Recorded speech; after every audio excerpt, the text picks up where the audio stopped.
One thing you must take note of is your type of business will affect what type of payment you can use for your business.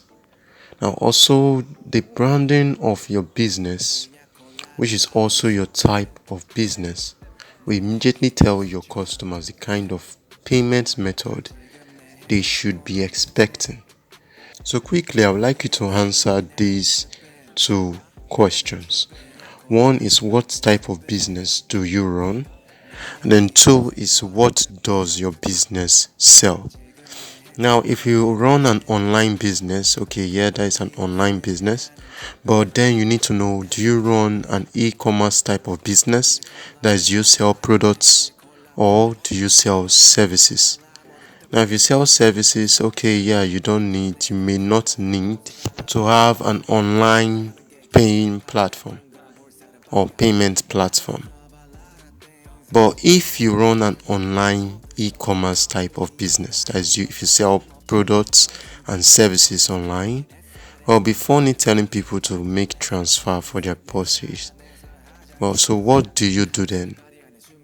Well, I'll suggest you immediately open an online payment account.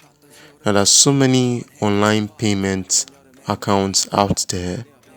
Example are Pioneer, Paystack, and so many. Stripe is also there. So if you're in Nigeria, I will recommend you open a Paystack and a Pioneer account.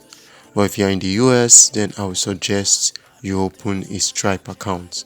Now, how do you open these accounts?